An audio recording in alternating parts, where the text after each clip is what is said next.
एक शांत समुद्र तटीय शहर कोमल धूप में नहा रहा है, जिसके केंद्र में लीला की किताबों की दुकान एक आरामदायक आश्रय स्थल है। अपनी किताबों की दुकान के अंदर लीला कोमल स्पर्श से किताबें व्यवस्थित करती है।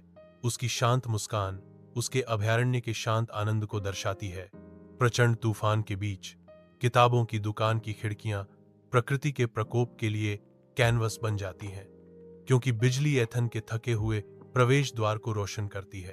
भीगा और बोझिल एथन कविता खंड में शरण चाहता है। उसकी हर हरकत को लीला की सतर्क निगाह देख रही है। लीला की मौन जिज्ञासा हवा में लटकी हुई है, क्योंकि एथन छंदों में सांत्वना पाता है। एक मार्मिक प्रश्न चिन्ह माहौल में अंकित है। चमकते सूरज के नीचे लीला और एथन शांत समुद्र तट पर टहलते हैं। उनके दिल हर साझा सपने और डर के साथ खुलते हैं। एथन की आत्मा धुनों के साथ गूंजती है, क्योंकि वह लीला को अपनी संगीत आकांक्षाओं का अनावरण करता है। उसकी आवाज शांत समुद्र तटीय हवा में सपनों को बुनती है। लीला की आंखें साहित्यिक जुनून से चमकती हैं, क्योंकि वह अपनी कहानियां साझा करती है। प्रत्येक शब्द सुनहरी धूप में जीवंत दुनिया को चित्रित करता है।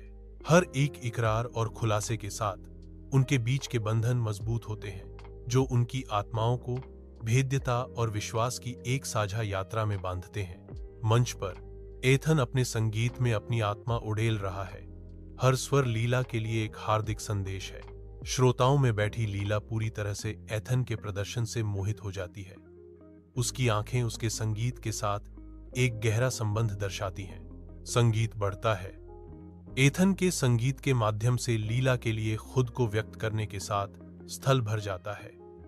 हवा अनकही भावनाओं से भरी हुई है। अपने जोशीले प्रदर्शन के बाद एथन को एक विश्व दौरे के लिए जीवन बदलने वाला प्रस्ताव मिलता है, जो उसकी संगीत यात्रा में एक महत्वपूर्ण क्षण है। लीला की किताबों की दुकान में धूप उमड़ रही है। एथन और लीला के बीच चल रहे भावनात्मक दृश्य पर सुनहरी चमक बिखेर रही है।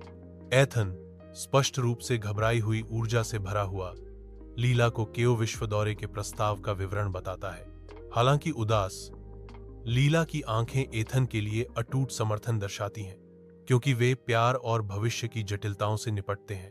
एक गहरे भावनात्मक आदान प्रदान में वे अपने प्यार का सामना करते हैं और आगे के अनिश्चित रास्ते पर विचार करते हैं।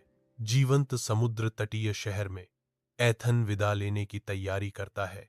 जैसे ही लीला उसे अलविदा कहने के लिए आती है, एक खट्टा मीठा पल हवा में भारी लटका हुआ है।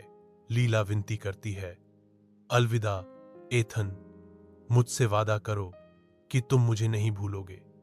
उसके शब्द समुद्र की विशालता के सामने उनके बंधन की नाजुकता को प्रतिध्वनित करते हैं।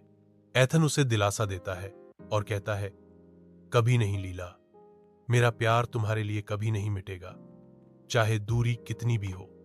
एक वचन जो उनके दिलों को अलग होने के बावजूद सील कर देता है। लीला फुसफुसाती है, मैं तुम्हारा इंतजार करूंगी। उसका वादा आशा की किरण है, क्योंकि एथन रवाना होता है और वह दुकान की शांत एकांतता में लौट आती है। महीनों बाद लीला की आरामदायक किताबों की दुकान में एथन के प्रकट होने पर एक अप्रत्याशित पुनर्मिलन होता है। लीला का चेहरा आश्चर्य और खुशी से चमक उठता है जब वह एथन को देखती है। एथन का हार्दिक कबूलनामा शांत किताबों की दुकान में गूंजता है। मैंने दौरा छोड़ दिया और वापस आ गया, क्योंकि मुझे एहसास हुआ कि घर कोई जगह नहीं है, बल्कि लीला है।